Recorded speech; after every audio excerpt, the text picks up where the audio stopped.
Hi guys, it's Kathy. I hope you're doing well. We made it to Sunday morning. So, if you're sleepy at all, go back to bed.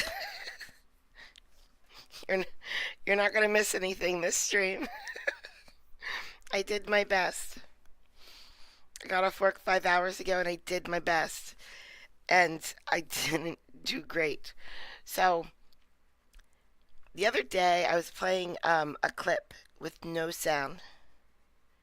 And all of the men in chat were like, whoa. So I said, okay, I'm going to get that judge. So we're going to play this judge from Colorado.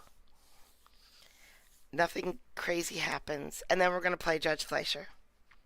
So let's get started. So then don't want to be Hold sending on. them for trial in January. Hold on.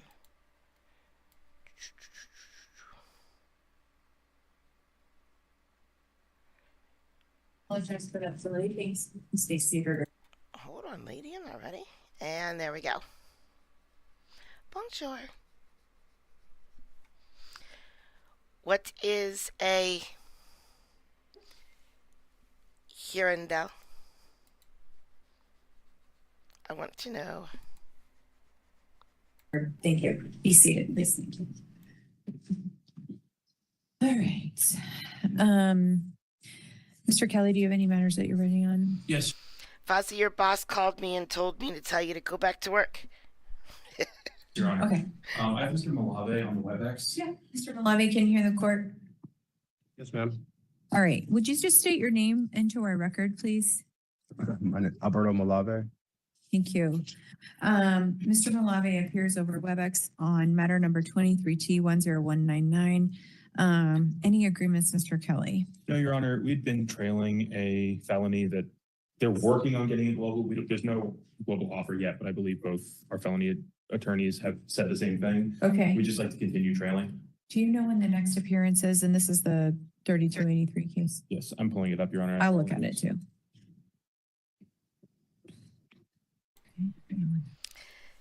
Yes, if I can't find good content, I'm going to just show her. January 15th. That looks right to me, Your Honor. Okay. All right. Anything from the state? Okay. Mr. Malave, I'm going to give you a court date after the appearance that you have in district court in Division 16. Okay. So it'll be after January 15th. Yes, Your Honor. So January 31st at 10 o'clock. Okay. Thank you, Your Honor. Thank you. Do you have anybody else? Yes, Your Honor, I can call Mr. Zuniga. Okay. Mr. Zuniga appears out of custody with Mr. Kelly. This is matter number 24 CR 4092. Mr. Kelly, any agreements? Sort of, Your Honor. We had an agreement at the last court date to, if he gets a license, that they will dismiss. Mr. Zuniga had to go through and get social security number set up and then needs like residence to use for that. He's taking steps. It's not done. I spoke to the district attorney. This case is pretty new still. Yeah. So we're just hoping for one more set over to get that done. All right. Ms. Patterson, anything from you? Nothing, Your Honor. All right. So I'll give you another court date then. Do you need something outside of January? How long do you think you need? The longer the better, just to be honest. Yeah, a little longer than that I think would be good, Your Honor. Sometime in February. Okay. Is fine. Yeah, we'll look at February then. Thank you.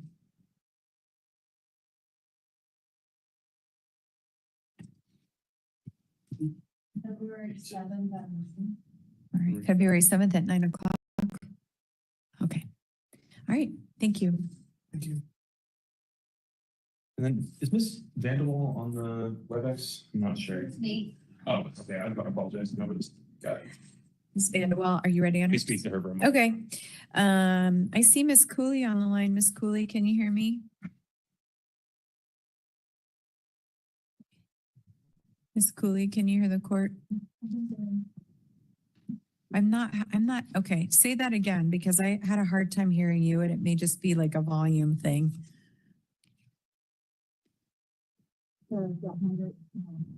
Yeah, it sounds really muffled.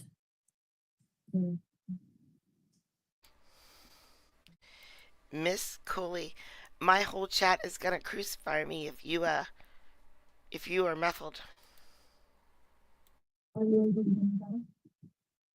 It's pretty rough.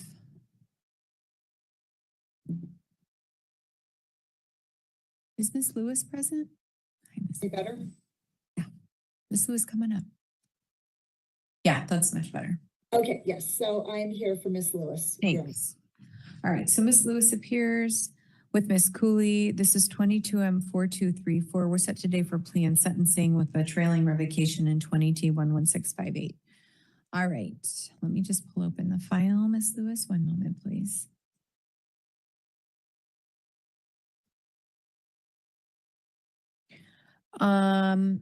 Were you provided with plea paperwork, Miss Lewis? Yes. Okay, and did you have an opportunity to review that? Yes. Okay, do you, and I know Ms. Cooley, you are operating as advisory counsel. I don't know, I'm not gonna ask too many questions. Ms. Lewis, did you have a chance to review and sign the paperwork? To review it, yes. Okay. Sign it, I did not. Okay, so how are we proceeding? We're set today for plea and sentencing.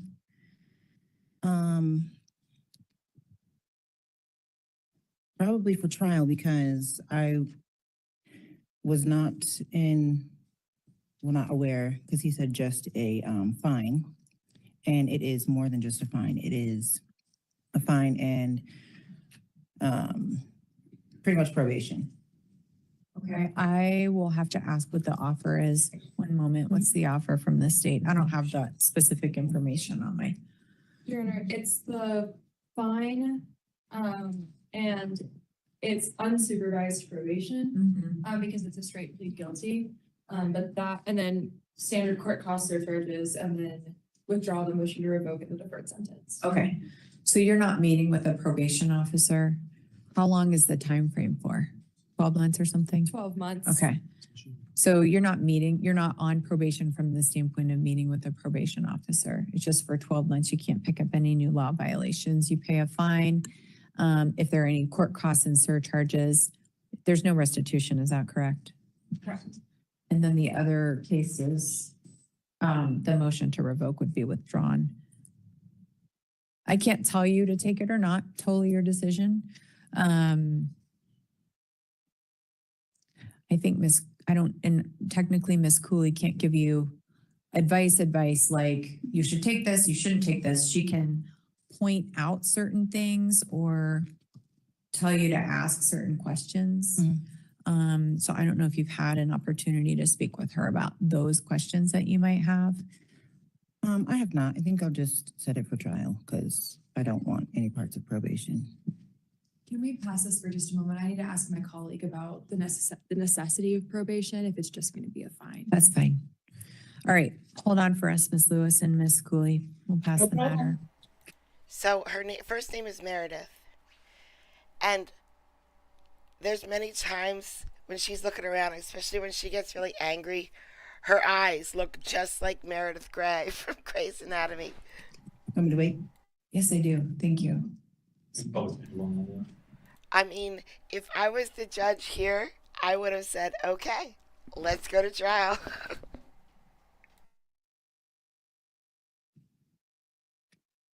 All right, Ms. Vanderwall appears with Mr. Kelly for pretrial conference in 24T5698. Have you received an offer, Mr. Kelly? I have, Your Honor, so we just need a dispo date. Got it. Ms. Vanderwall, I'll give you another court date, okay? This Make is- sure to just maintain good contact with your lawyer, please. Thank you. This is Colorado.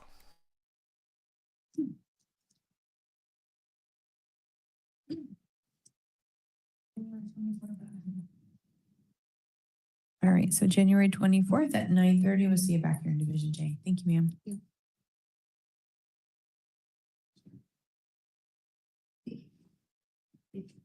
Anybody else? I need one moment. Sure. Do I have Wilma Winston present? Miss Winston, are you present? Your Honor, this was.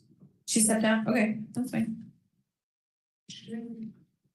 We can recall Ms. Lewis if you'd like. Oh, Miss Lewis, let's recall your case really quickly. Hi, Snoopy. All right.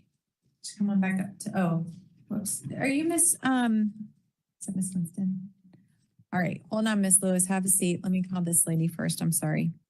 Come on up, ma'am. Ms. Winston, can you put your full name into the record for me? Wilma Joyce Winston, Your Honor, good morning. Thank you. You're here for something called a dispositional appearance in matter number 24T4632. That tells me that the district attorney extended a plea offer to you. You can accept it or not accept it. I'm happy to also ask them to put it on the record. Sometimes they'll say, well, if the person comes back with proof of X, Y, or Z, we'll do one thing. But if you want me to ask the DA what the offer is or was, just to refresh your recollection, I'm happy to do that. Okay, Ms. Patterson? Yes, Your Honor. The offer was to plead guilty to permitting unauthorized drivers. It's a $35 fine and 0 points against the license. What would you like to do? to do what now? It's a plead guilty to permitting unauthorized drivers. It's a $35 fine and 0 points against the license. Okay, so can I ask you a question? So you can ask any question you want. I just want to tell you two things. Okay, Number one, we're recording the proceedings and you don't have to make any statements about your case. That's number one. Number two, Ms. Patterson isn't your lawyer, so she can't give you any legal advice. So just keep those things in mind. okay, what I wanted to ask was this. They told me that I had in first appearance center where I first went to court on this case. Yep. They told me that I had to go get proof for insurance, so anybody's car that I was in, I would be covered. I did that, then they told me that I had to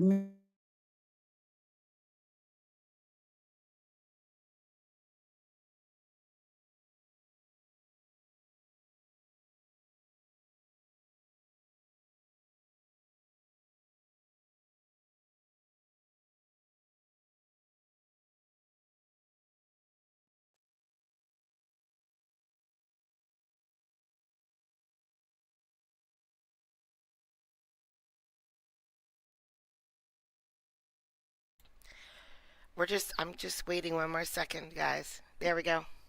had to make an appointment with motor vehicle to take my driver's test. Do I still have to do that or what?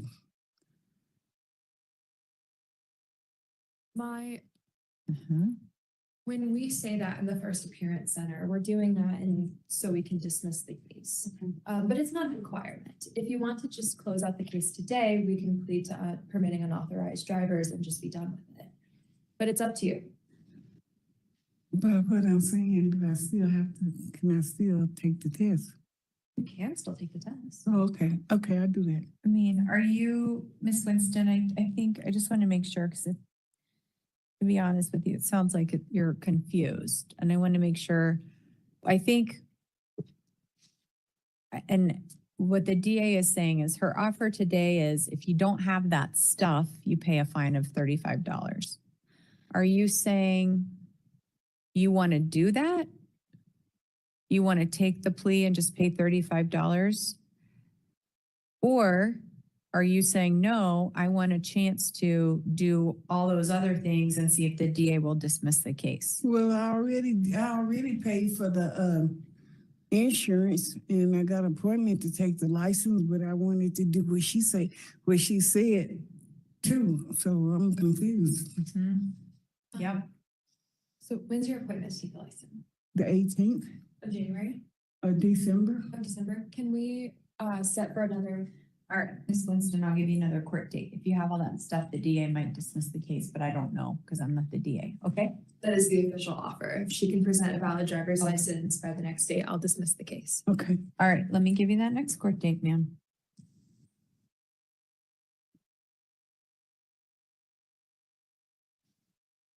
She is outstandingly beautiful. All right, February 3rd at 9 o'clock.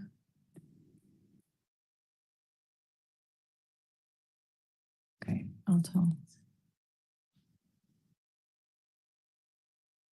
Love you, Kelly. Thanks, and that's the,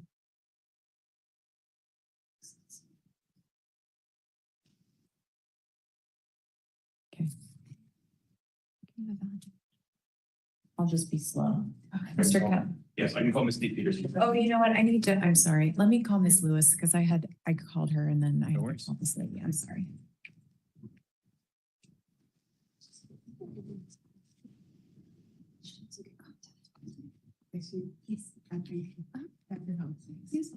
All right, so.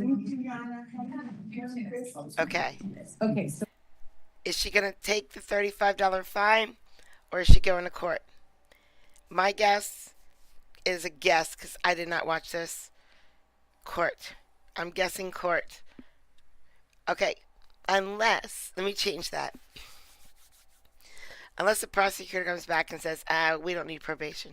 So we're recalling the Lewis matters, Miss Cooley appears, Miss Lewis appears, Miss Patterson. Your Honor, the people are willing to not ask for probation, simply just the fine. And what was the fine? It was $750. Okay. What would you like to do? No plea. Okay. Do you need to modify the paperwork? I have paperwork here that doesn't have probation language. I'm not sure if it's the same or not. Yeah, well, why don't you give it to Miss Lewis so she can review it? I don't want her to sign anything that she hasn't had a chance to review.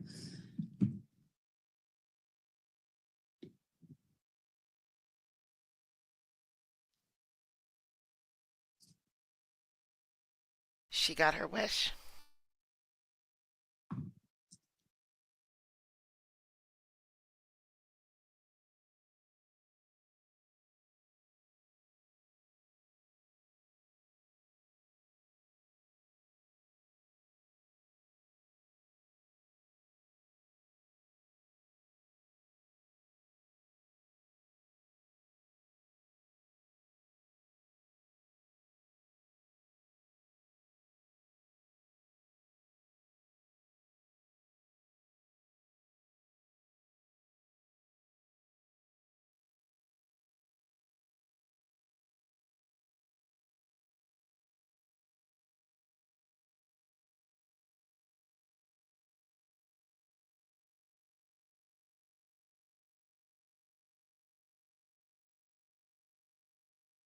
Internet is shaky today. Here we go.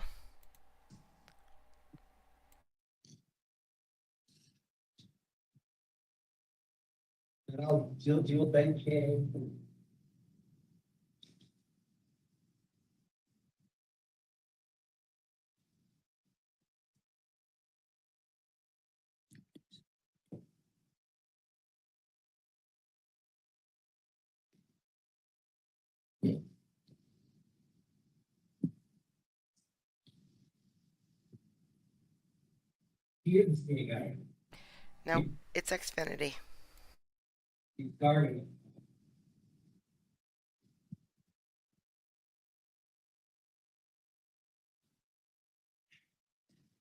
Is the coffee machine not working? February 3rd at 9. Thank you. It's fine.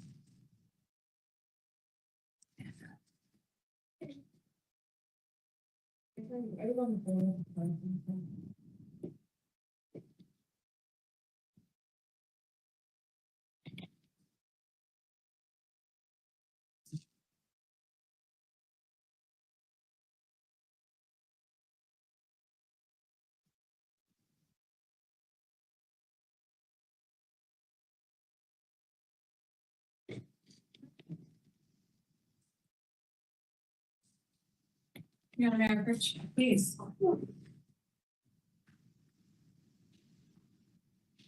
Okay. All right, Miss Lewis, I'm going to ask you some questions, okay? We're recording the proceedings.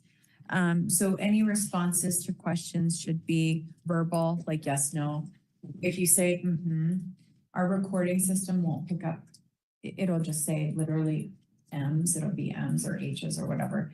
And so for purposes of the record, if you were to need that, there wouldn't be a clear indication of whether you were saying yes or no or whatever the response was, just for what it's worth.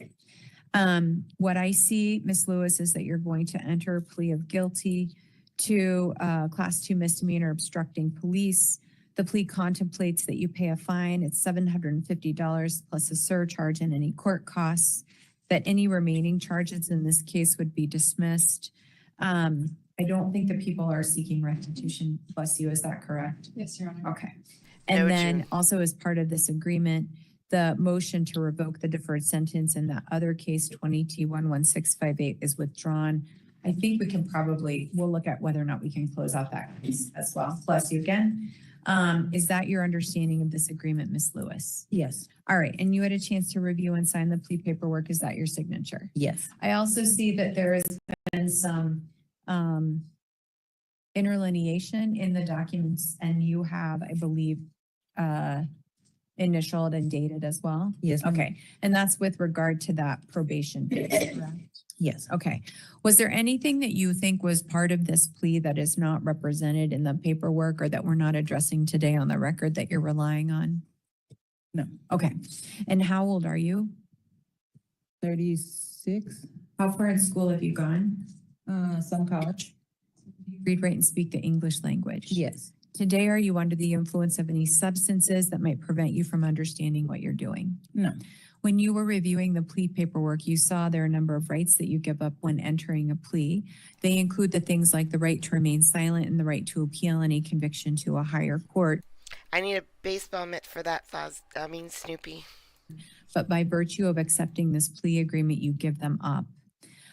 Ms. Lewis, do you understand all of those rights? yes, Do you wish to give up those rights by entering into this plea agreement today? yes, Is anyone forcing or coercing you to enter into this plea agreement? no, Are you making the decision knowingly and voluntarily? yes, Is this without any pressure or coercion from anyone? yes, Do you understand the elements for this charge She's the one pressuring Judge. and the possible penalties associated with the offense? yes, And do you also understand that by entering into this plea agreement, you give up any defenses that you might have otherwise been able to present to the court? yes, Okay. The court's going to take judicial notice of the court file and finds there is a sufficient factual basis. Ms. Lewis, what is your plea to the charge obstructing police, guilty or not guilty? guilty. Court will find that Ms. Lewis understands the nature of the charge, elements of the offense, and the possible penalties. Her plea is made in a knowing and voluntary manner. It is not the result of any undue influence, pressure, or coercion. She understands the rights that she's giving up in the effect of the plea. She's not under the influence of any alcohol or drugs, and there's a factual basis. The court accepts the guilty plea and finds Ms. Lewis guilty of 1 Class 2 misdemeanor obstructing police. Anything from the people? Ms. Lewis or Ms. Cooley, anything from the defense before I impose the sentence? No. Ms. Cooley, anything from you, just for the record? Thanks for being here. Appreciate that. All right. The court is pursuant to this agreement imposing a fine. It's $750 plus that surcharge. Go down to our finance department, Ms. Lewis. They're located on the first floor, room 120. If you want the finance department to consider a waiver of any court costs, you'll need to just tell them. They'll ask you some questions and see if you qualify for that. But the $750 fine plus the surcharge would be imposed. You can also talk to them about a payment plan. The court notes that pursuant to this agreement, the motion to revoke in 20T11658 is going to be withdrawn, and we'll close that out successfully. Remaining charges are dismissed, no restitution and no other agreements. Keep that in mind in what she does in a minute. Anything else, Ms. Lewis? No. Anything from the people? Nope. All right. Thank you all for being here. Appreciate your time. Thank you. Thanks. Okay. I call Ms. Peterson. Of course. Sorry about that. I No just worries. called her and then. Okay, Ms. Peterson is appearing on 2 matters, 24T5303. We also have 24M3794. Mr. Kelly, I believe there was a motion to withdraw. Is that correct? That's correct in both cases. Okay, Ms. Peterson, Mr. Kelly's office is saying he isn't able to represent you, and it's not just him, it's his whole office. There's this conflict, right? You haven't done anything wrong, but you have the opportunity to say, I object. And if you do that, we would have a hearing, okay? It has to be in front of a different judge. So we could probably try to have it today. I might be able to find a judge who's willing to hear that hearing. The other option is if you say, I don't object, I would appoint another attorney. It's just alternate defense counsel since you qualified for the public defender. But all of the parties, you have a right to object, as does the state. So I want to make that inquiry with you now. Okay, I don't object. Okay. And is there any objection from the state? No, Your Honor. I do want to ask if we have any interested parties appearing in the 24M3794 case. I don't think we do, but I just want to make that record. All right. So I'm going to go ahead and grant the motion to withdraw as there are no objections. I am also going to appoint alternate defense counsel. What that means, Ms. Peterson, is you're going to get a new attorney. I will see do we know who we're going to appoint? Is he? Okay. So we'll appoint Mr. Zapata. He's not here today in this courtroom. What I'm going to do though is I'll give you an appearance to come back and see me on that day. He'll be here. Okay. And then you guys can chat. Okay. All right. If you don't hear from him before you see me, don't freak out. Okay. Do you guys remember the clip I played of her before where there was no sound at all? Because that's just how she talks. She wasn't mad then. That's just how she talks.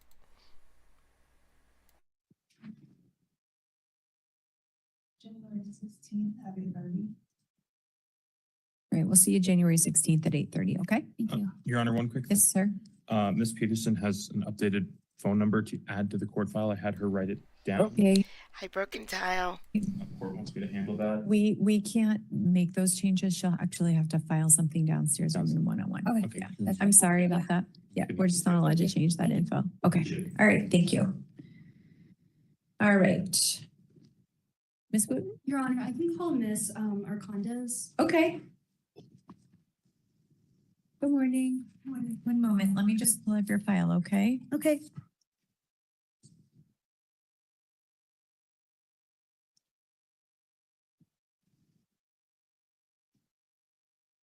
Okay. Ms. Arcondes is appearing for pretrial conference in matter number 24M7326. Let me just pull up the file. Bear with me.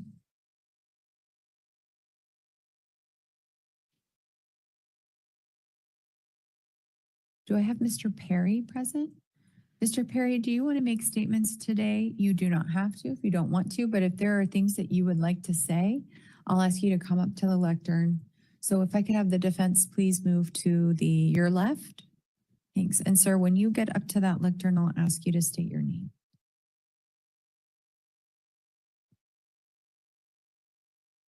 Thank you, Your Honor. My Sure. name is David Michael Perry. What did you want to say?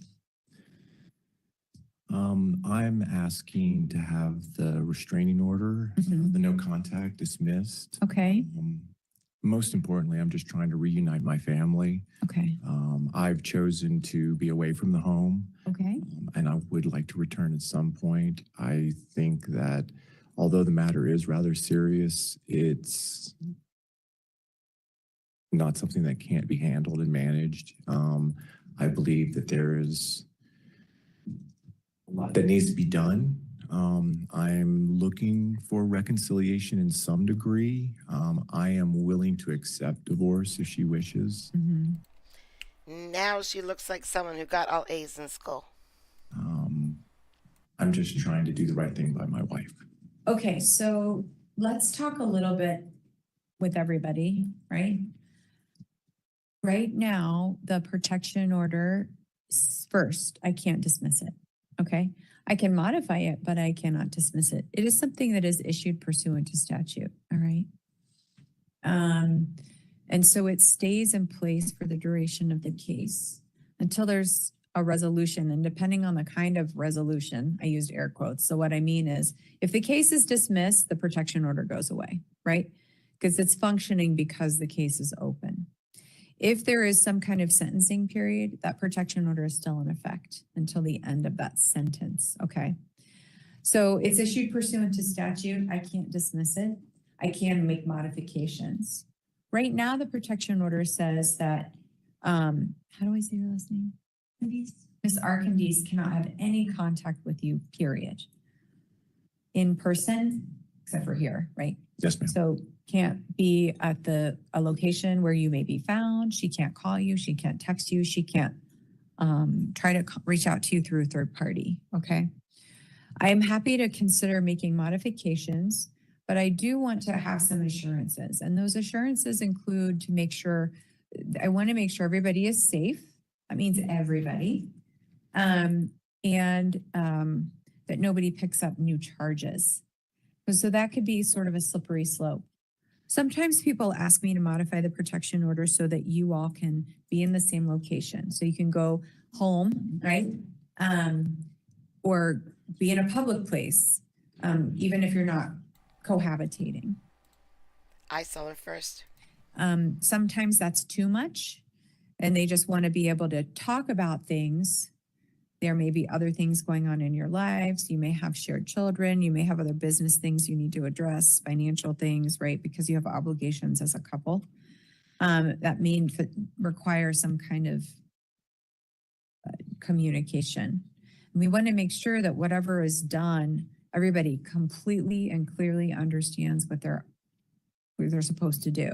That's where the new charges come in, because I don't want someone to misunderstand something and then somebody is picking out new charges without intending that Yes, to ma'am. happen. So just for what it's worth. So when you ask for the motion or the the protection order to be dismissed, Modified. and I yes, say, ma'am. yes, I can't. So that's why I'm saying no to that. In terms of the modification though, you want to be able to be in a location together. Yes, ma'am. Do you have concerns for your safety? No, ma'am. Do you have some kind of safety plan in place? Yes, ma'am. Okay. So you've maybe been in touch with the victim's advocate, or you have something in mind, Yes, right? ma'am, I do. Do you And have have. family or friends around that could help you, or a place to go if that were to change? You said you're out of the house, right? Yes, ma'am. Okay. So that it would be a concern that I have. What happens if you weren't feeling safe in the future? Because I told you all, what I need is an assurance. And I Your know- Honor, I have a contingency plan with a contingency plan for that, yes. Okay, all right, okay. Was there anything else that so you're asking to have the protection order modified so that you can have full contact and communication? Yes, ma'am. No, like, I just want to be able to go out to eat with each other on Sunday. No, Your Honor, our lives are so intertwined that, I'd like to get into the storage unit. I have the keys. she And I has know the- it sounds like a silly example, but a lot of times that's what people ask for. And so I just want to make sure that I think it's very important and only fair that everybody understands what their expectation is to avoid further, issues to the best that we can. Understood, Your Honor. Okay, all right. Anything else, sir? Okay, thanks. If I can have the defense come back up. Do the people have a position on the request made by the victim? Your Honor, we have no objections to the request. What's the position of the defense? Your Honor, we request that the protection order be modified to allow full contact. Okay. All right. So what we'll do then is I'll have provisions 2 and 3 removed. So what that means, ma'am, the protection order is still in place. 1,000 to get him to become my mod. I had to do the one towel dance. You can have non-harassing fair. contact with the protected party. The other thing though that I think I need you to do for me is I don't see that JDF 688 form has been completed. We have them here. So I need you to fill that out and leave it with the court. I won't give you another court date until that happens. Is it the affidavit of relinquishment You of got it. firearms? I have it, yes. Perfect. Then we'll take it off your hands and scan it Okay. into the file. Has there been an offer extended? Thank you, ma'am. Thank you. Has there been an offer that's been extended? Oh, is this the application? Yeah, bring it. Okay. Has there been an offer extended? I don't have one, Your Honor. Do the people have one at this time? Yes, Your Honor. It's a non-DV deferred sentence to harassment with a mental health evaluation. Okay. All right, let me give you another appearance then so you all can chat about that offer and see how we think the case should, or you all think the case should be resolved. And we'll give you copies of the protection order. Ma'am, you'll need to sign the new protection order. Okay. And Mr. Perry, you'll need a copy, obviously. All right, let me give you that next court date.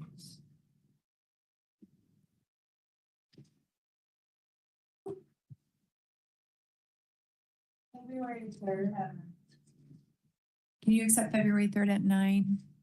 Yes, Your Honor. Okay. Thank you. Yep. We're vacating the Monday date, correct? Yes, thanks for bringing that up. Yep. Yeah, there's no need to have you come back twice. Okay. We'll But we'll see you February 3rd at 9.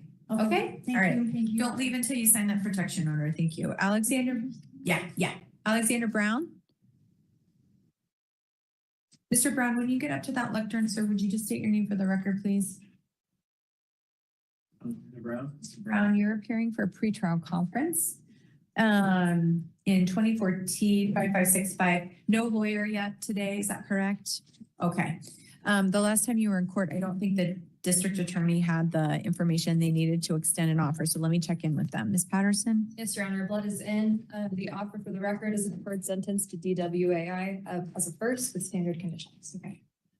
Do you know anything about what that means? And it's okay if you say no. Okay, so I can't give you legal advice, but I'll try to give you some information so that you understand what that means. A DWAI means driving while ability impaired by alcohol or drugs. It's an unclassified misdemeanor. A deferred sentence I love when the judge answers my question before I even ask it. is that this. If you comply with certain conditions, the conviction for that DWAI would not enter on your record. It's dismissed. Okay. Typically what that looks like is this. You would have, if you wanted to accept the offer and you don't, I'll give you some time to think about it. You would be ordered, if you said, no, I want to accept the offer, I would give you a court date for plea and sentencing. In between now and then, you would have something called an alcohol evaluation conducted by our probation department. They would make recommendations about any kind of treatment or therapy you might need. So they might say that you have to. Fozzie, no, don't do it. I'm telling you. I see all kinds of videos where that pole just falls right down. Complete a level 2 education course and 24 hours of therapy. So you'd have to comply with those conditions. There might be random sobriety monitoring for the duration of your treatment. You could not pick up any new law violations. You would have to do 24 hours of use of public service, 2 with the victim impact panel, which is the Mothers Against Drunk Driving panel. And you have to provide proof that you've done all that stuff with the court. The deferred sentence could be supervised by our probation department, or it could be unsupervised, which would mean you wouldn't be checking in with anybody. It would be up to you to make sure you're complying with the conditions and then filing proof that you've done all that stuff with the court. There could be some court costs. There might be restitution. Restitution would be any kind of financial loss associated with the charge or Fozzie, what are you working on? the case, okay? And so those would be court orders that you would have to follow. Okay. If you were to comply with all of those conditions, then the court could close the case successfully after that 12-month time frame. If you were to violate any of those conditions, the district attorney or your probation officer, if you were supervised, even though it's a deferred sentence, could file a motion saying that you're not complying and the deferred sentence would be in jeopardy. That's weird, Fozzie, because all of my airplanes have picked me up right at the airport. But in essence, that's what a deferred sentence is. If you do all these things, the conviction doesn't enter and the case gets dismissed. Okay. It's typically for 12 months. Let me give you another court date, Mr. Brown, to think about it. If you want to make an application for the public defender, that would be an attorney at no cost to you, just an option. You don't have to have a lawyer, but an attorney can be really helpful because I can't give you any legal advice, okay? Okay. February 3rd at 9. Can you accept that? Yeah. All right, February 3rd at 9. Oh, I had a pen up there. We seem to have sold about 13 of them today, so. Perfect. Yeah, that's the I don't really have any others. I guess I have a black pen. Abso-freaking-lutely. All right. Any questions? Mr. I'm Brown? very famous. No, ma'am. All right, thank you. Your Honor, Ms. Engler is here and has been for a while. I don't know where Mr. Houston is. Oh, I sent a message around. I've got he was here and I was here. And I think he was even asking for her, but Miss Engler, come on up.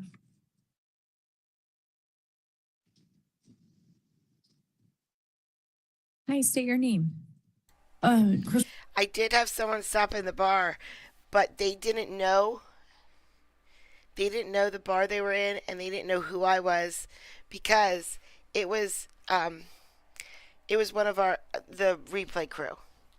Her husband came in the Big Dog like the night before. She said, "Oh my gosh, you work at Big Dog?" I guess she just found out I worked at Big Dog, and her husband had just been there the day before. Was it Teresa Garcia? I can't remember right now, but yeah, her husband was in my bar with me, and then a day later she was like, "What? You work at Big Dog?" That was pretty cool. I thought that was really cool. Mr. Lingler? Have you been in touch with Mr. Houston? I have not. Okay. Do I have any interested parties present on the Angler matters? 24M 2894. Okay.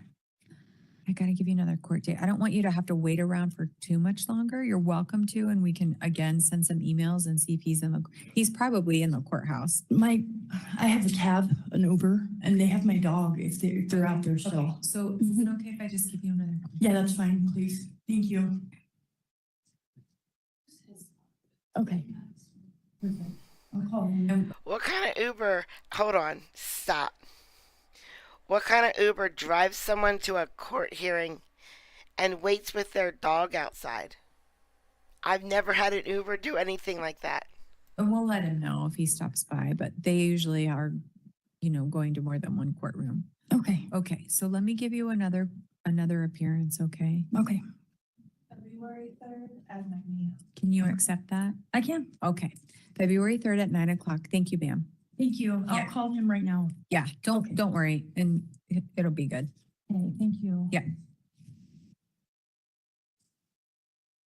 9 a.m. Yes, ma'am. Okay. Have a good day. You too. All right.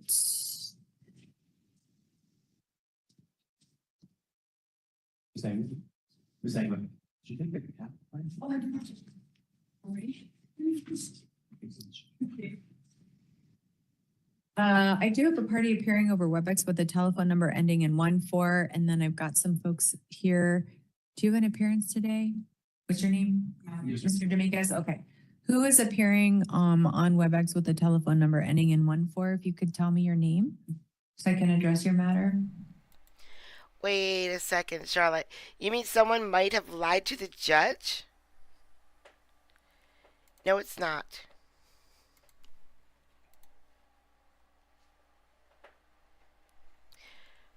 Okay. All right. Nobody's responding. So Hey, Kathy. Did you see I answered you in French earlier? I did. It was beautiful. thank you. Are we ready on the Dominguez matter? I think so, Your Honor. Okay. All right. Mr. Dominguez, coming up to the lectern, please. 23T1652. We have Mr. Dominguez present, appearing out of custody with Mr. Kelly. We also have the victims present. Set today for an inability to pay hearing. Mr. Kelly?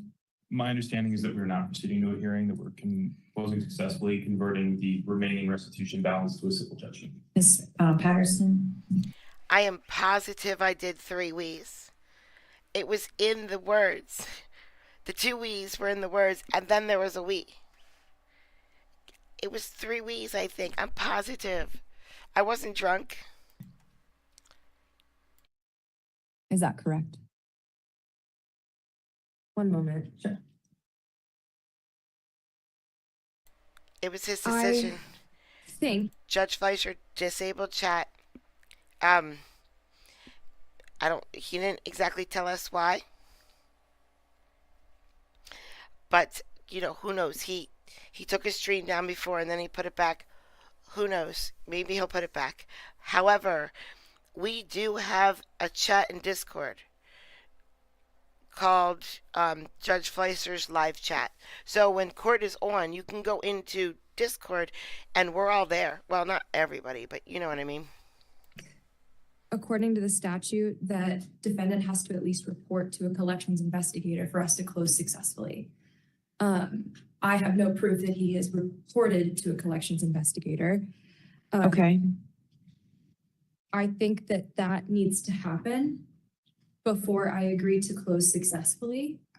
Can you give me that portion of the statute, please? 18.1.3702, are we talking about a different, were we talking about 16-18.511. Since Fozzie put that up, I got an announcement to make real quick.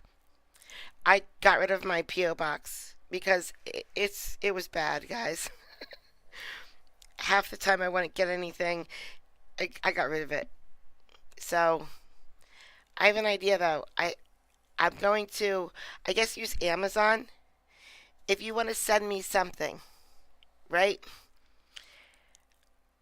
I think I can do this. I'll make a wish list on Amazon where people can add and remove stuff. Like, you guys can add and remove something. I think I can do this. So you would just go to the wish list or on Amazon. There won't be anything on it unless I have to put something on it. Then I'll put one thing on it. And then you just add it, and then Amazon will ship it right to me.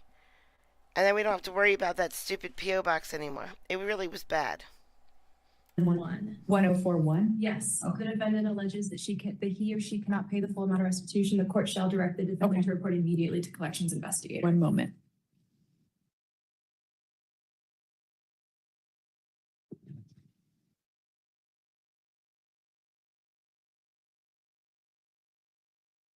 Here we go.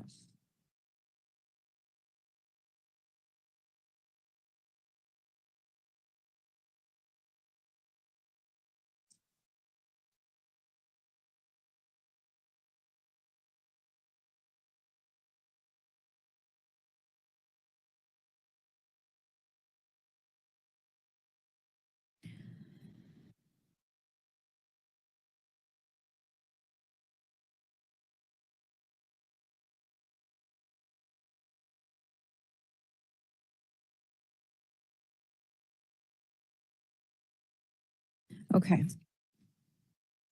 Yep.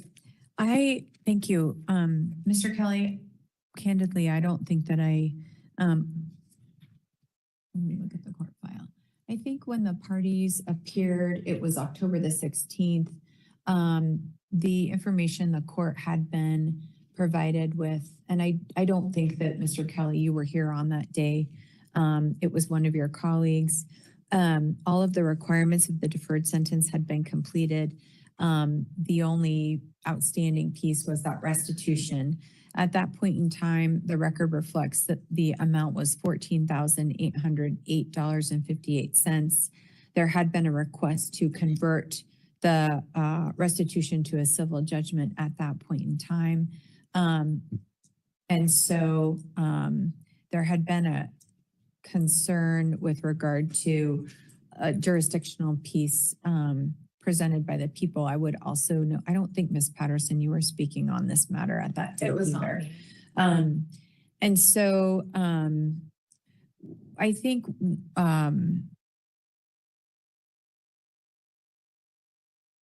the other thing that the court addressed with the parties was some of the case law with regard to restitution, specifically case from Colorado Court of Appeals or the Supreme Court, where the opinion was issued in 2017, and the name escapes me at the moment. I'm sorry, I do not have it in front of me right now, but I do actually, just give me a minute, I think I have it right here. Something Pineda? Yeah. Pineda Liberado. I have the pen site if you'd like. There you go. Yeah, can I have it? It's 403 Pacific 3rd, 160. Okay. And that case certainly gives the court some guidance in terms of what can be closed, when. It doesn't really get to and I think with that information, it is pretty, I think my reading of that case, and again, you know, the court, it's not so much a jurisdiction issue that court discusses. It is, though, closing the case out successfully and whether or not you can or cannot with outstanding court costs. right, that the court doesn't actually lose jurisdiction in terms of the restitution piece. That's my understanding of the holding of that case. But candidly, I haven't read it in a little while. The case law that the court really was considering, at least for the purposes of our hearing today, was not in that same vein, because it was my understanding that we were having the inability to pay. So I was looking at the Charo and Strickland matters, those types of things, and inability to pay. But when I look at the statute, I think the people make a good point. 1618.5104 subsection 1, it's an initial collections investigation payment schedule. And subsection 1, it talks about orders of restitution shall be due and payable at the time that the order of conviction is entered. Of course, in this case, it was a deferred sentence. So that's a slightly different issue. And then it says, if at the time that the court enters an order for restitution pursuant to 1618.5603, that the defendant alleges that he or she cannot pay the full amount of restitution, the court shall direct that the defendant report immediately to the collections investigator. Is there any objection to the court ordering Mr. Dominguez to report to the collections investigator to follow that procedure? What's the position of the defense? So Okay, so I created a blank wish list, and there's nothing in it, but if you use this link, you can edit the wish list. So if you wanted to send something to me, there is no P.O. box, you would just add it to the wish list, and then it would be sent to me. Does that make sense? I'll put it in Discord under, what is it called? What's that tab called?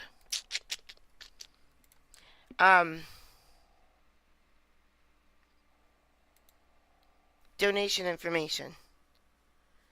It's there now. Your Honor, this on the record moment is the first time I'm being made aware of this statute. My read of it, I think, is different than the people's. I see no reference whatsoever to this being a requirement for an inability to pay finding for a successful closing of a deferred sentence or of probation or anything else. I think that at most it looks like there may have been a step that would have been missed at the entering of the plea. Perhaps.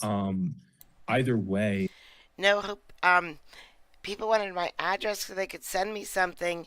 I didn't want to give everybody my address, so I got a P.O. box, and it didn't work out very well. So instead of giving everybody my address, this is the closest thing I can do to fix it. You don't have to send me anything. Nobody has to send me anything. Snoopy, you don't have to send me anything. I think that the court probably has the authority, and I am sort of guessing here, to order that he go to collections now and like set up a payment plan, do an investigation, not to delay the proceedings on that basis.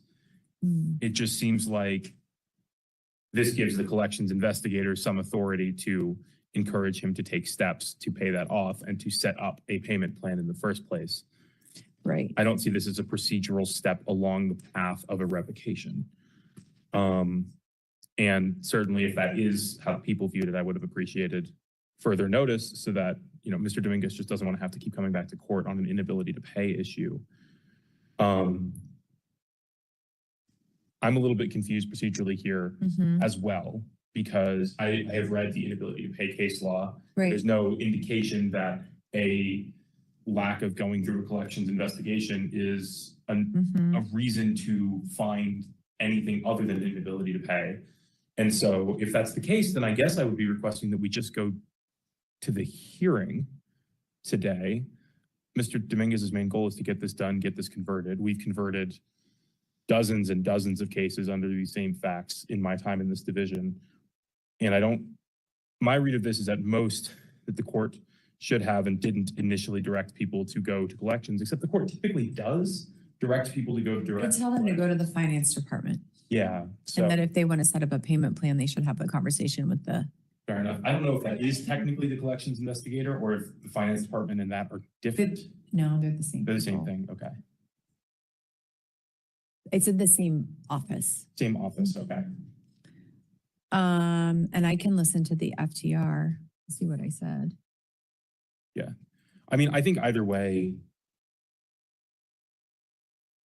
I don't know what the request of the people is beyond this. If they're alleging that was a condition of probation, then I guess we still need to have a hearing of some The other thing that I would note is that we've had a hearing on, initially we had a hearing on restitution. We did in December. It's been almost a year, a little over a year, I think, when the court issued an order of restitution. The value of the vehicle was something that I made a determination of. So we've had a lot of these proceedings. I can't believe that I would not have at some point told Mr. Dominguez that he needed to go down to the finance department to set up a payment plan, to say that that is a condition of the deferred sentence is something that is typical in this division. I don't know that that really, I think, Ms. Patterson, are you saying that you believe that is a precursor to alleging an ability to pay? Because when I read the case law, I don't think that's the case. I think it's when we have the hearing, there has to be evidence to suggest that someone has an inability to pay. It is like a shifting of the burden then to Oh, I hope you feel better soon. the state to show that someone can pay. I think it's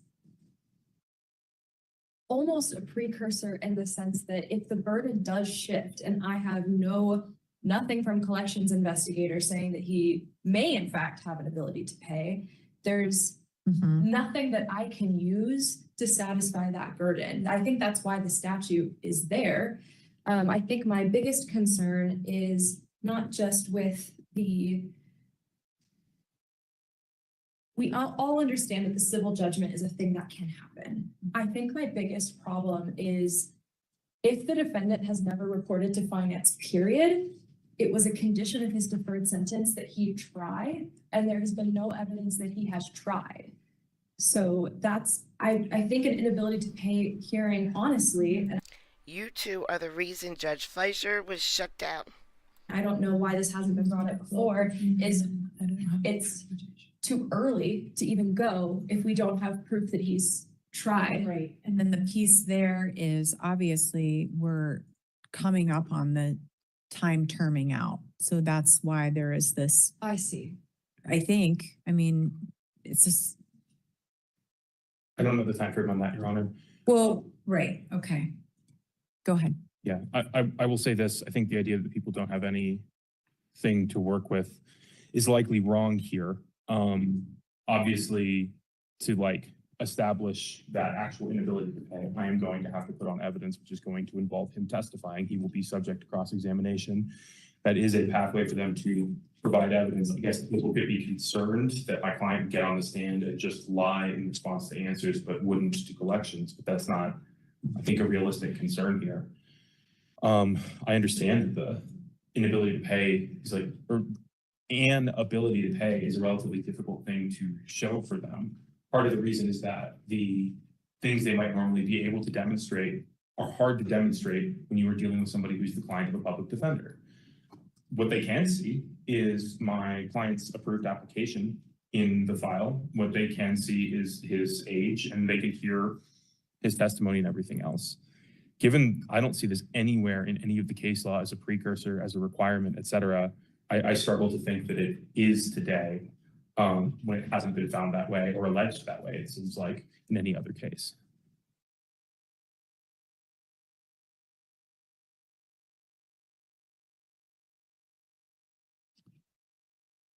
Yeah.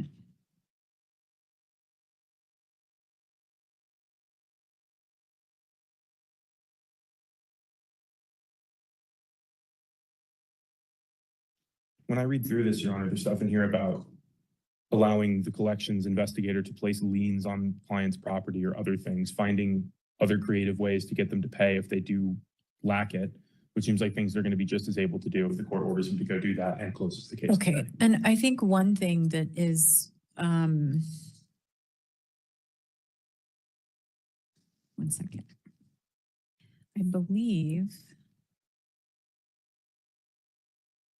just a minute, I have to.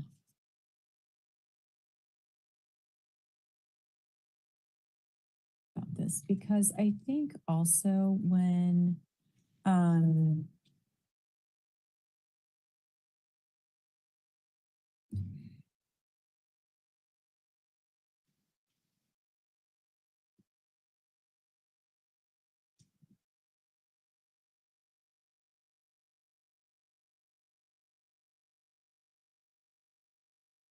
Look what was added to the wish list, guys.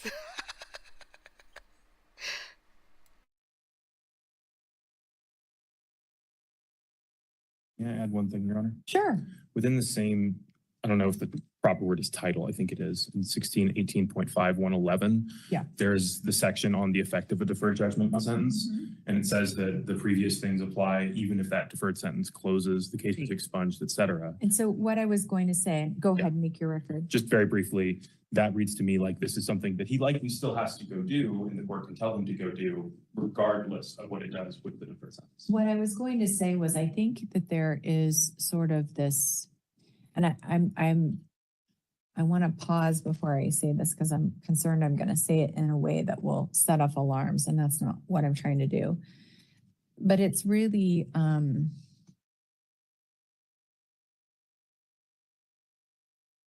think it may be different for a deferred sentence, but when you have a conviction entering as restitution, I think that there is a judgment that enters almost automatically.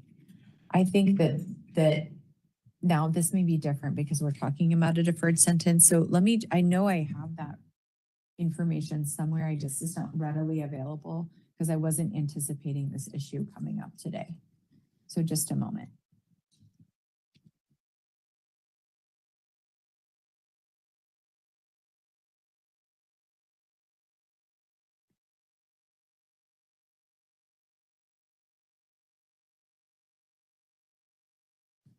In fact, I can take a few minutes and try to reach out to one of the finance investigators to see if that's accurate. It will take me a few minutes. I'll have to step away from the bench. So I'm happy to do that. I don't know the answer. I don't know because candidly, I think I've probably had 5 inability to pay hearings in the time that I've been seated here. And a lot of times people think that they're having an inability to pay hearing, but that's not actually what they're having. But I think if it's something that the court needs to do in order to assess an inability to pay, I would be inclined to do it. I want to look further in the statute under subsection 111, specifically with regard to the deferred sentence. Because I don't know if this is after the judgment has entered. The language in the statute just says inability to pay. Right. If there is an allegation or someone saying they can't pay. So I don't know if that's, well, now we have a civil judgment and there may be collection on that civil judgment. The only thing is, and whether or not it wouldn't still be paid through the registrar, it's just the ability for that individual to place liens on property and taxes and those types of things. So I don't know. Hey guys, remember that time I was demonetized because I didn't follow the rules of YouTube? Yeah, good times. I ain't showing those items. Your Honor, we're fine if the court wants to take 10 minutes, 15 minutes to go look. And I may not get the answer that quickly. So I'll pass the matter. Do we have anything else to call? FTAs, but we can do that Okay. after.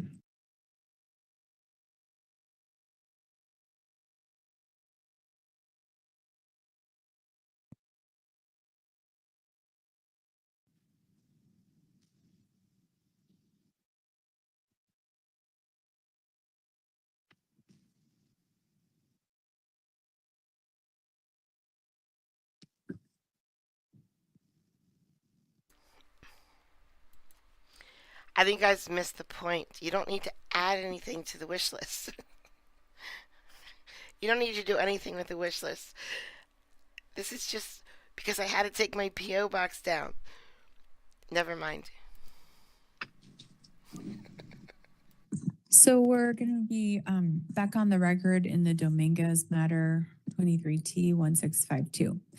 I took the chance to speak with a representative from the Finance Department and Collections Investigation Department about the provision of 18.5104 that we're discussing. And I learned some information that I think is interesting.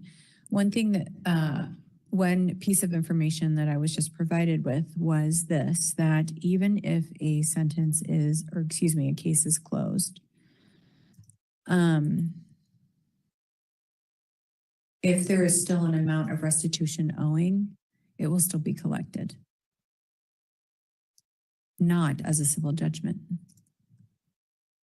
So it can still be collected, and the restitution would be paid into the registry. Understood. So the same people will be collecting it. It doesn't become a civil judgment. Right. It only becomes a civil judgment if the court makes that determination that it is a civil judgment, which I think is sort of interesting, because that means that they would still be collecting even if the case was closed.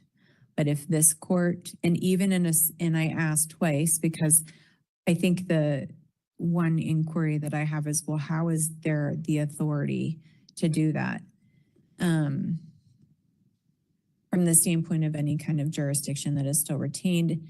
But if there is still an amount owing on a sentence, then, and even if a deferred sentence is closed successfully, the conviction doesn't enter. If there's still an amount owing on restitution, it would still be collected by, I'm going to say, the court. I don't know if that's the proper verbiage. If the court were to make a determination that enters as a civil judgment, then they will not collect, but the person who holds that judgment, obviously, which everybody knew, I think, and utilizes other resources. In that, however, I think, and I appreciate, Mr. Kelly, your concerns and that the cases don't reference this provision of the statute as sort of this precursor. I think out of an abundance of caution, the court would be inclined to order that Mr. Dominguez should go down to the Finance Department, meet with the collections investigator. It may provide more information with regard to the inability to pay or ability to pay. The other thing that I learned is that that office has lots of resources available. I think they use public records just from reading the statute to make a determination, and it can be pretty quick, as I understand it. Like, I think that they can do it in 5 minutes. So I don't know if you want to see, have him go down now. I can have him come back next week. I know you're trying to avoid coming to court a bunch. Yeah. I appreciate that, but I think if there is, with that information, and I'm surprised by that information, that's an amount that would still be collected, even if the case is closed successfully, because I don't understand the jurisdictional piece, but I just don't. That's what I think. Are they open through the lunch hour, Your Honor? I don't know.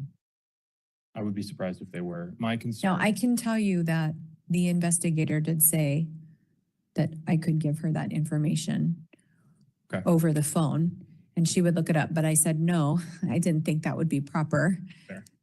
Because that's, just don't. I can walk Mr. Dominguez down there. I've spoken to him. It sounds like he's tried to go in the past. He doesn't know his social security number for things that would have come out in the hearing if we were to go to it. He does not live with his family. He was kicked out by his family. Okay. For other very serious concerns. I can try to get this done. He has tried to get this done. I don't know if we are going to be able to get it done in 5 minutes. I know. A week. Well, I can reach out to the same person that I spoke with. I know, but I talked to her, asked her if she was going to go, and she said maybe, but not right away. Okay. I can walk him down there right now and we can see if we can get that done. My guess is they're going to be on lunch, at which point I guess we can come right back up and figure out how to reschedule it. Or if it's going to take a lot longer than 5 minutes, I can walk back up and reschedule it. I understand this is holding the court here, but something we could have gotten ahead of if I was aware of this statute or concern prior to the moment we got on the record.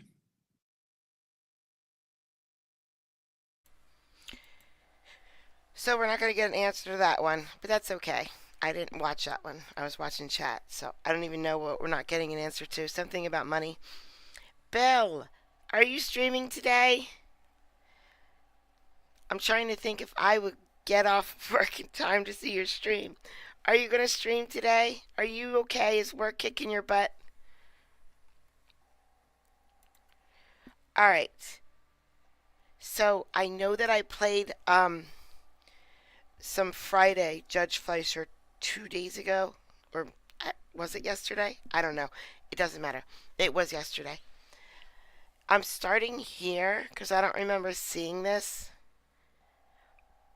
but we might have. So if I'm wrong, let me know. I just do not want to go back to that case that I skipped yesterday. Period. So. Hi, Judge. Okay. Next is page 20, Trevino, come on up.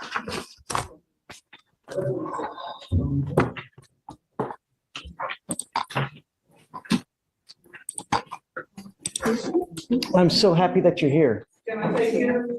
I don't know. I don't know. You know, but I always say that everyone gets a fair shake, even small farm animals. And look, he's here with his cat. Yeah. Kitty. Guys. Bill's going to stream today. Yay. All right. Mr. Trevino Galvan, good morning. So you're charged with driving while intoxicated. You're facing up to 6 months in jail and or a $2,000 fine. We are going to do probable cause. You have the right to remain silent. Anything you say can or will be used against you. You have the right to have an attorney present. If you cannot afford one will be appointed to you, sir.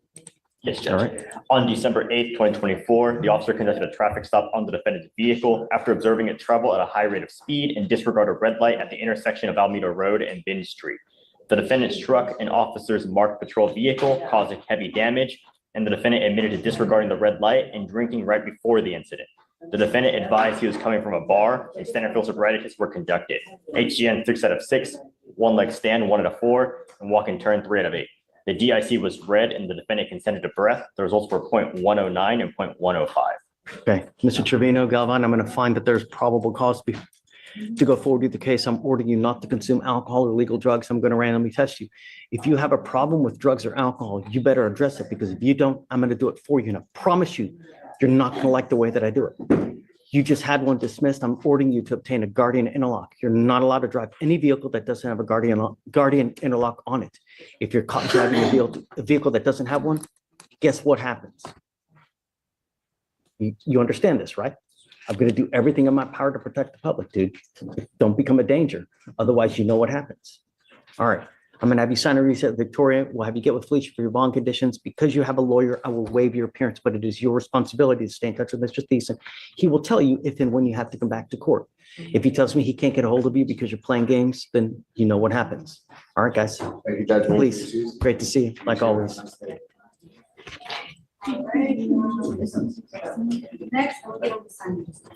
Next judge is page 11, McCray, come on up. Judge, for Trey Daniel, they want a reset just to kind of. You want an eval? Hey, you want an eval? Yes, Judge. Okay, let's do a week because it's old. Ms. Okafor, I'll waive the appearance. Okay. So that way, right. And then since you know what you want to do, at that point, come back. If you guys can't agree, I guess we'll do what we do. Okay. All right. So just whatever you want next week. Thank you. Okay, guys. Hey, Vic, on Daniel, 1 week, state the eval. Who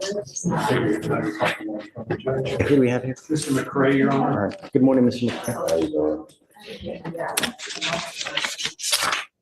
Mr. McCray, you're charged with assault, bodily injury. You're facing up to a year in jail and or a $4,000 fine.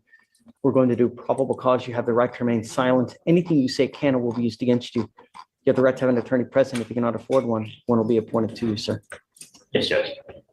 On April 3rd, 2024, the officer was dispatched to an apartment in Harris County, Texas, in response to an assault call. The complainant is the defendant's daughter. The complainant is the defendant's daughter's boyfriend, and the complainant was staying with her daughter, and when she got on the phone call from her boyfriend. The defendant got upset and said he was tired of this bitch's voice, referring to the complainant. The defendant got in the complainant's face and punched her in the lip, causing pain and for her tooth to fall out. The complainant was treated by EMS.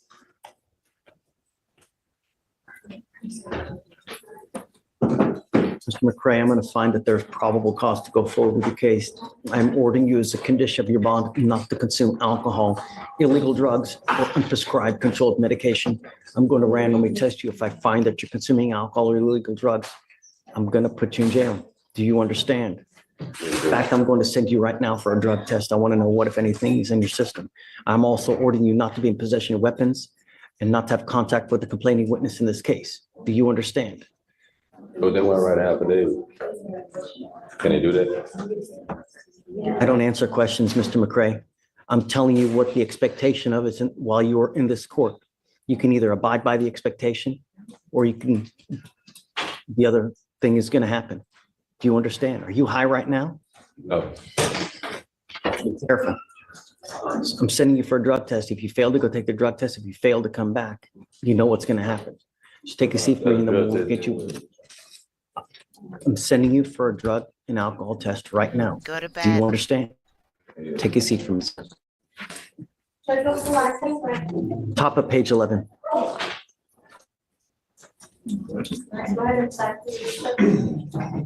right, Judge, next is page 14. Murphy, come on up.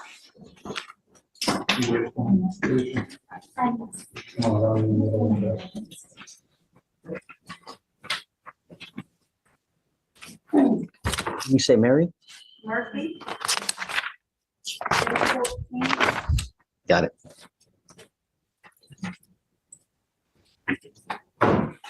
Aretha Murray?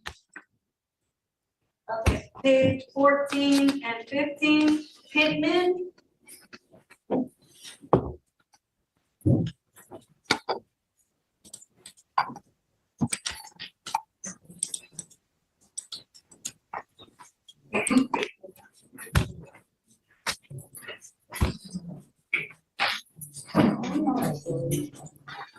Good morning, Ms. Pittman. You're charged with fleeing a police officer. You're facing up to 6 months in jail and or a $2,000 fine. We're going to do probable cause. You have the right to remain silent. Anything you say can or will be used against you. You have the right to have an attorney present. If you cannot afford one, one will be appointed to you. Yes, Judge. On December 6, 2024, the officer initiated a traffic stop on the defendant's vehicle after observing it driving 45 miles per hour in a 40-mile-per-hour zone. The officer attempted to pull the defendant over by utilizing police lights and sirens, but the defendant continued driving approximately 2.8 miles before pulling over in a parking lot of a Shell gas station.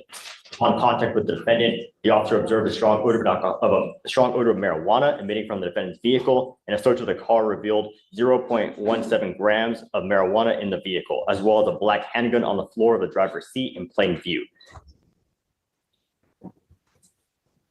And I'm going to find that there's probable cause to go forward with the case. Could you see if she has a Texas driver license, please? I'll run it, Your Honor.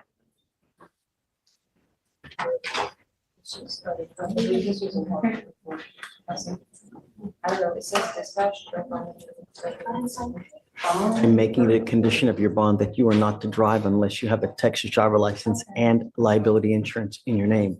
Do you understand? How old are you, ma'am? Okay, what do you do for a living? Sorry? Okay, how much money do you make a month? Who do you live with? My father and my mom. And she's eligible, Your Honor. Do you have the ability to hire a lawyer, ma'am? I know I'm in school. Where do you go to school? CHCP. Okay, let's do this. I'll have you fill out an application. I want to take a look at everything. I need to know everything about you, how much money you got coming in, how much money you spend. what kind of property you own. Let me take a look at it. I'll see whether you qualify. And if you do, we'll give you a lawyer today. All right, please. All right, Judge, next is page 15 and 16, Rodriguez, Moreno.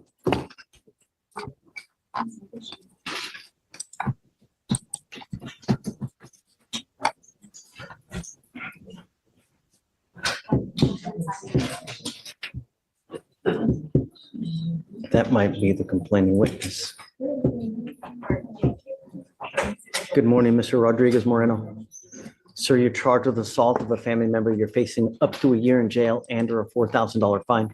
You're also charged with interference with the duties of a public servant. You're facing up to 6 months in jail and or a $2,000 fine. We're going to do probable cause. You have the right to remain silent. Anything you say can or will be used against you. You have the right to have an attorney present. If you cannot afford one, one will be appointed to you, sir.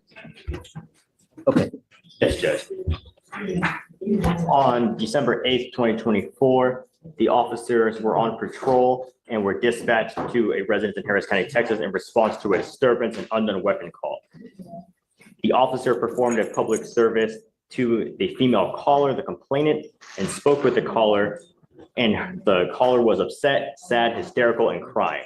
The officer heard the caller say, "Come help me, please," and where she was in the apartment. The officer made it to the 7th floor and observed a male standing in the hallway, packing and unpacking a bag. The officer received confirmation that the male was the defendant by the complainant, and the defendant ran into the apartment and locked the front residence door. The officer knocked multiple times and announced himself as police, and the complainant answered the door, crying, upset, and frightened. The officers instructed the complainant to walk outside, and she did as instructed, and the officer observed the defendant following behind the complainant. The officer grabbed the defendant as he was standing inside the apartment near the front door and pulled the defendant to the hallway and detained him. The defendant informed that he was detained for family violence and continually tried to enter his apartment while being handcuffed. The defendant impeded the investigation by attempting to enter his apartment multiple times, and the defendant also impeded the investigation when the officers were escorting him to the patrol vehicle and refusing to get inside the vehicle. The officer asked the defendant to get inside the vehicle multiple times, but he refused, and the officer had to use force to get the defendant inside the vehicle. The complainant advised the defendant is her boyfriend and they have been in a relationship for 20 months. The complainant advised they do not live together and that they had both been drinking alcohol. And as a result of going to the Lincoln bar today, they were inside the suspect's vehicle when they were leaving the bar when the defendant began hitting on and flirting with other girls. The complainant advised the suspect was antagonizing deputies and security at the bar and driving around in circles at the bar, attempting to get the deputies to engage him in a fight. The complainant advised she informed the defendant that, she informed the defendant that she wanted him to stop flirting with and hitting on other girls, and the complainant advised that this made the defendant mad, and as a result, he pulled her by the hair inside the vehicle. The complainant advised she felt pain when the defendant pulled her by the hair. Okay. I see that he has a prior same complaining witness. Let me see, Your Honor. It's from April of this year. It is the same complainant, Your Honor. Mr. Rodriguez Moreno, I'm going to find that there's probable cause to go forward with the case. I'm now ordering you not to have any contact with this person whatsoever. Do you understand? If I find that you have contact, I'm going to do everything in my power to protect my public at all cost. Do you understand? If that means putting you in and making your bond high, I will do it in a heartbeat. I'm now placing a protective order on this person. She is now a protected individual. If you try to have contact with this person, if you try to use another person to try to have contact, if you threaten, if you harass, if you're in possession of a weapon, if you go within 200 feet of where she lives or where she works, the state can and may file.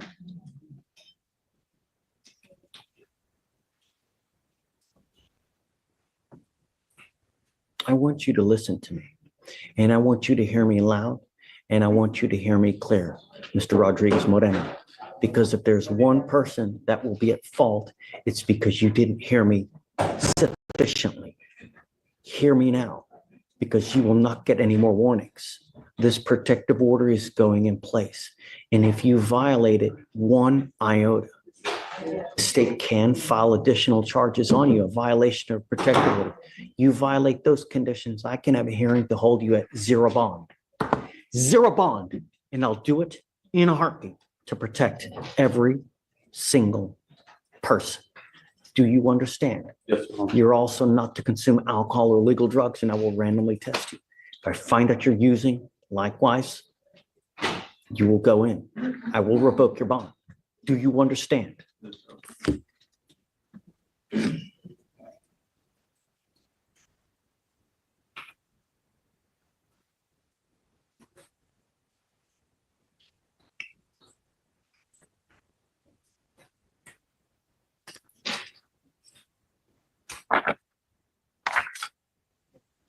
We are going to reset your case to give you time to hire a lawyer. So I'm going to have you first go to, do we have? I was protective gonna ask order? if I can get a comment on the That's December 9. Hmm? He does have a December 9. That was the issue.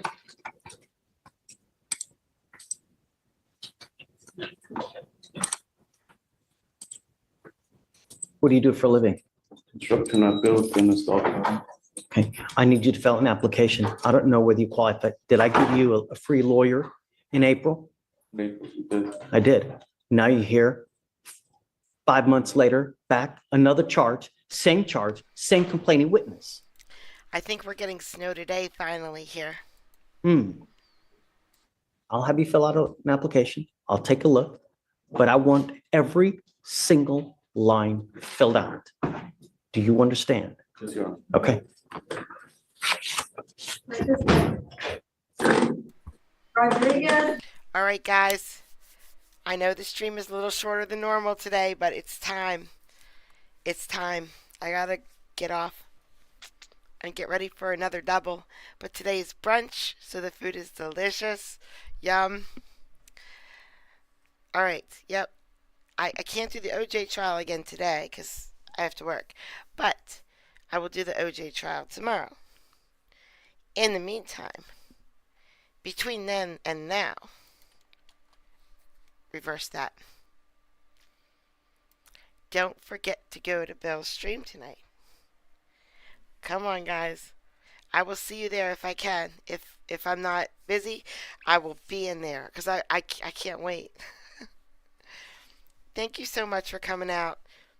I really, really, really appreciate it. I hope you enjoyed that new judge. She's very, very, very pretty. It didn't even matter if there was good cases or bad cases because she's very, very, very pretty.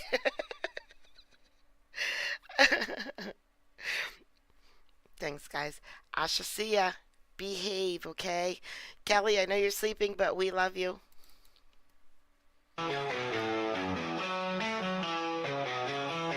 Got these life echoes, digital dreams.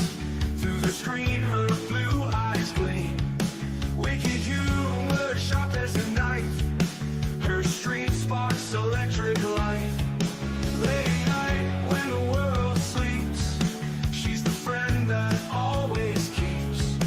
Giggles roll like thunder loud. She stands out in any crowd. Kathy's laugh cuts through the gloom. Eyes blue like a summer's bloom. Her humor dark and twisted sharp. In a way, there's no alarm.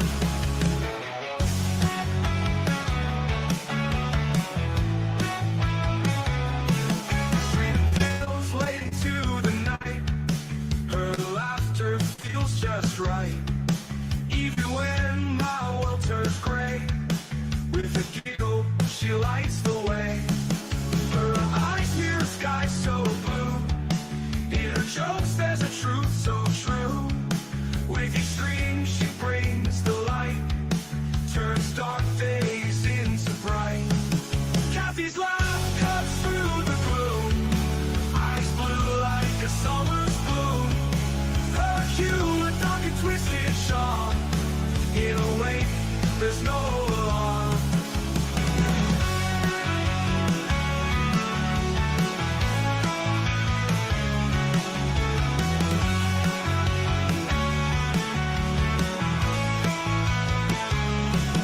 Streaming tales late into the night. just right. Even when my world turns gray, with a giggle, she lights the way. Kathy's laugh cuts through the gloom, eyes blue like a summer's bloom. Her humor dark and twisted charm, in a way there's no